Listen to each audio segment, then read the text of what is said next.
ইউটিউবে ভিডিও বানাচ্ছি প্রায় 1 বছর হয়ে গেল, কিন্তু এত দিনেও আমি কোনো ট্রিক খুঁজে পেলাম না যে আসলে গেমটা কি।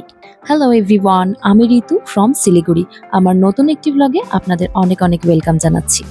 বড় বড় ইউটিউবারদের কথা শুনেছি, অনেক চ্যানেলের ভিডিও দেখেছি, সব জায়গায় একটাই কথা, you have to be consistent video post করলে নাকি একটা না একটা সময় গিয়ে ভিউজ পাওয়াই যায়। কিন্তু আমার এক্সপিরিয়েন্সটা একদমই অন্যরকম। কনসিস্টেন্ট ভিডিও পোস্ট করলেও ভিউজ আসে না, কেননা আমি এগুলো করে দেখেছি গত 1 বছর ধরে। So for me YouTube is a luck game. Luck ভালো থাকলে ইউটিউবে ভিউজ আসবে, সাবস্ক্রাইবার বাড়বে। Luck is the main game. Video বানাতে ভালোবাসলে ভিডিও বানাও, কিন্তু ফলের আশা একদমই করা যাবে না। আমার ভিডিও বানাতে ভালো লাগে, তাই আমি ভিডিও বানাই। আসলে প্রত্যেকটা জিনিস দেখার পার্সপেক্টিভটাকে একটু বদলে নিলেই লাইফ অনেকটা ইজি হয়ে যায়। আমার ভিডিওর সবথেকে বড় ফ্যান হচ্ছে আমার আম্মি। প্রত্যেকটা ভিডিওতে কারোর কমেন্ট থাকুক বা না থাকুক, আমার আম্মির কমেন্ট ঠিক থাকবেই। যেই ডিস্টেন্সে আমরা থাকি, চাইলেই টুক করে দেখা করা সম্ভব হয় না। তো এই ভিডিওর মাধ্যমে আমরা খুব সুন্দর কানেক্টেড থাকি। লাস্ট টাইম ফিরে আসার সময় আমার আম্মির একটা কথা আমার খুব মনে গেঁথে গেছিল। মায়ের চোখ ছলছল করছিল এবং বলেছিল বিদায় জানানোর সময়, ভিডিওগুলোতে দেখলেই তো তোমাকে মনে হয় যে তোমরা খুব কাছে আছো আমার। তো এখন কাজকর্ম সেরে আমি একটু চুলে তেল লাগাচ্ছি। এটা একটু স্পেশাল তেল, বুঝতেই পাচ্ছেন, অনেকে হয়তো ইউজ করেছেন। আমার কাছে এই তেলটা একদম ম্যাজিকের মতো। এটা আমি studmuffin.com থেকে কিনেছিলাম। নুস্কে বাই পারাসের একটা হেয়ার অয়েল। কি গাছের শেকড় আমি জানি না, বাট এটার মধ্যে কিছু গাছের শেকড় বাকড় আছে। তো অয়েলটা সত্যি একটু ডিফারেন্ট, হেয়ার ফল খুব তাড়াতাড়ি কমিয়ে দেয় এবং অনেক অনেক অনেক নতুন চুল গজায়। এই বটলটা আমি অনেক দিন আগে কিনেছিলাম। আমার অল্প ইউজ করাতেই আমি রেজাল্ট পেয়েছি এবং তারপর আমার আর সেভাবে ইউজ করা হয়নি অয়েলটা। এখন আমার আবার হেয়ার ফলের সমস্যা হওয়াতে আমি এই তেলটা ইউজ করছি কদিন ধরে। আমি মোটামুটি ওই সপ্তাহে একদিনই চুলে তেল লাগাই এবং তেল লাগানোর পরে এটা তো আমার মাস্ট। এটা একটা থার্মাল হেড স্পা ক্যাপ, খুব কাজের একটা প্রোডাক্ট। এগুলো ইউজ করলে অ্যাকচুয়ালি চুল একদম গোড়া থেকে মজবুত হয়। বেশিক্ষণ রাখবো না, এই মিনিট 5 মতোই রাখবো। এখন তো একই জায়গায় বসে থাকতে হবে 5 মিনিট, তাই নেল পেন্টগুলো রিমুভ করে ফেললাম আর ভাবছি আর একটা নতুন নেল পেন্ট লাগিয়ে ফেলি। হেয়ার অয়েলটা ওই আধ ঘন্টা মতো চুলে রেখেছিলাম, তারপরে আমি চুল ধুয়ে নিয়েছি। এবার যাচ্ছি সোজা রান্নাঘরে। বাচ্চাদের আসতে আর মিনিট 15 মতো টাইম আছে। তো আজকে ভাবছি যেহেতু সময় আছে, ওদেরকে আনতে যাওয়ার আগেই ওদের জন্য বানিয়েছি আজকে ফিশ বলস। তো ওগুলো ভেজে রেখে দিয়ে যায়।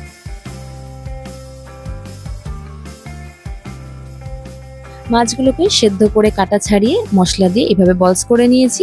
এবার শুধু ভেজে নেব। এটাই যে ওদের কি মজার খাবার হয়ে যায়। এগুলো হচ্ছে ওদের কাছে স্পেশাল কিছু খাবার।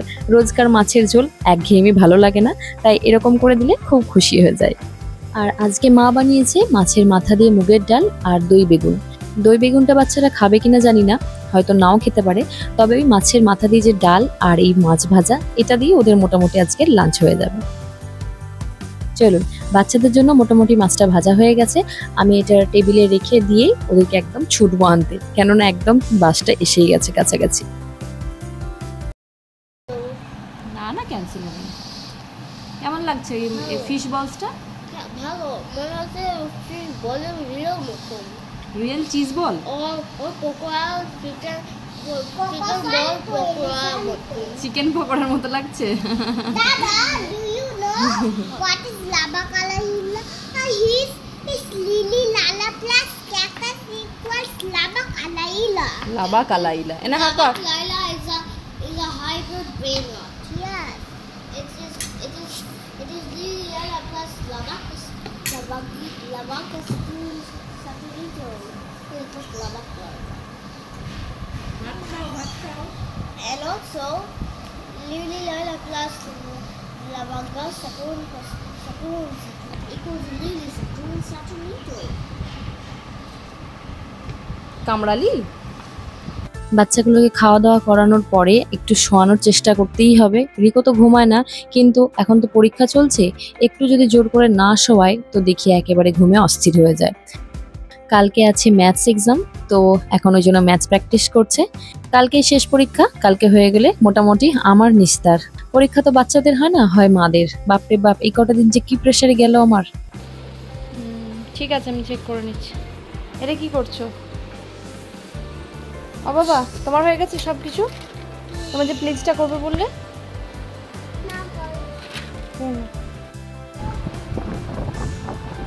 কি হবে আজকে?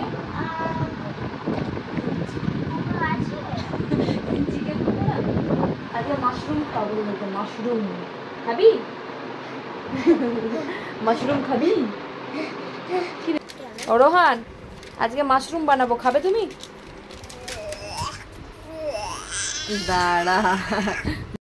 আচ্ছা, এখন এলাম একবার বাগানে। এটা আমার খুব শখের, খুব প্রিয় ইটালিয়ান বেজিল গাছ।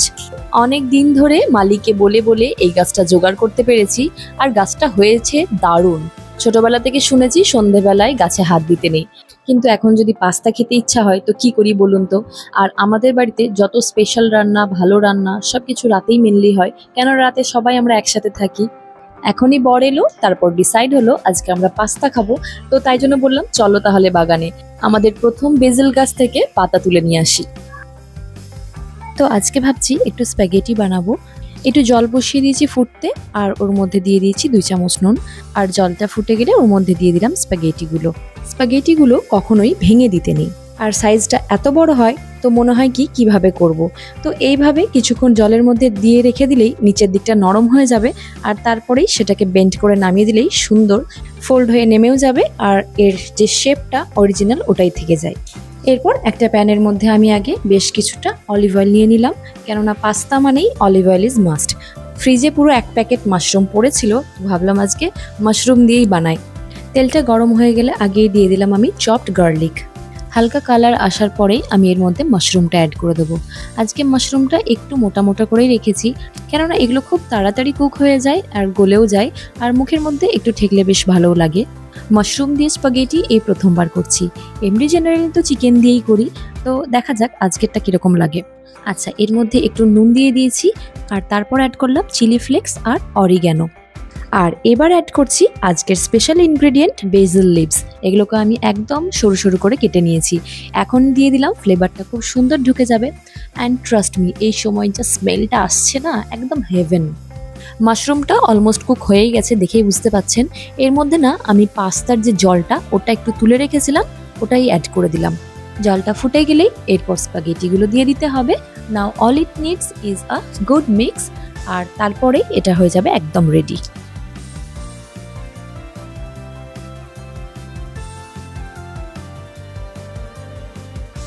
ওপর দিয়ে ছড়িয়ে দিলাম অল্প একটু ধনেপাতা। লাস্টলি এর মধ্যে অ্যাড করে দিলাম চিজ। নিজের পছন্দের যে কোনো চিজ যত খুশি অ্যাড করতে পারেন। আমি তো চিজ অনেকটা বেশি করে দিই, কেননা চিজটা আমার ভীষণ খেতে ভালো লাগে। আচ্ছা, বেজিল লিভটা আমার কাছে ছিল বলে আমি অ্যাড করেছি, আপনারা বেজিল লিভ ছাড়াও কিন্তু খুব সুন্দর এই রান্নাটা বাকি মশলাগুলো দিয়ে করে নিতে পারেন। লাস্টে আমি একটু ছড়িয়ে নিলাম গোলমরিচের গুঁড়ো। এবার বাচ্চাগুলোকে আগে দিয়ে দিই, কেননা ওদের খুব খিদে পেয়ে গেছে।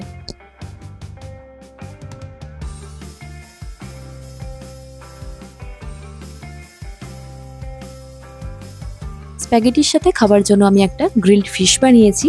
এটা একটা বাসা ফিশ আমার ফ্রিজে ছিল, তো ওটা দিয়েই আমি বানিয়েছি আজকের এই গ্রিলড ফিশটা। এই রেসিপিটা আমি শর্টসে শেয়ার করে দেব। দিনের শেষে এই যে সবাই একসাথে হই, একসাথে যে টাইম স্পেন্ড করতে পারি, একসাথে খেতে বসি, এই সময়টাই হচ্ছে বেস্ট টাইম। আমাদের বাড়িতে বেশিরভাগ দিনই এই রাতেই হয় স্পেশাল স্পেশাল রান্না। তো আমি ভাবছি এবার থেকে রাতের স্পেশাল রান্নার ভিডিওগুলো আপনাদের সাথে এক এক করে শেয়ার করব। জেনারেলি লোকজন রাত্রিবেলা হালকা খাবার দাবার খায়, তাড়াতাড়ি খাওয়া দাওয়া করে। আমাদের বাড়িতে কিন্তু একদমই সেটা হয় না। রাত্রিবেলা আমাদের হয় quality time with quality food. আচ্ছা, আপনাদের বাড়িতে রাত্রিবেলা ঠিক কীরকম খাবার দাবার হয় একটু কমেন্ট করে জানান তো, বা স্পেশাল রান্নাগুলো ঠিক দিনের কোন টাইমে খান আপনারা। চলুন তাহলে আজকে ভিডিওটা এখানেই শেষ করি। স্প্যাগেটি রেসিপিটা আপনাদের কিরকম লাগলো অবশ্যই কমেন্ট করে জানাবেন, আর ভিডিওগুলো কেমন লাগছে সেটাও কিন্তু কমেন্ট করে জানাতে ভুলবেন না। আর ভালো লাগলে একটা লাইক অবশ্যই করে দেবেন। চলুন দেখা হবে খুব তাড়াতাড়ি নতুন আরো অনেক ভিডিও নিয়ে। সবাই ভালো থাকবেন।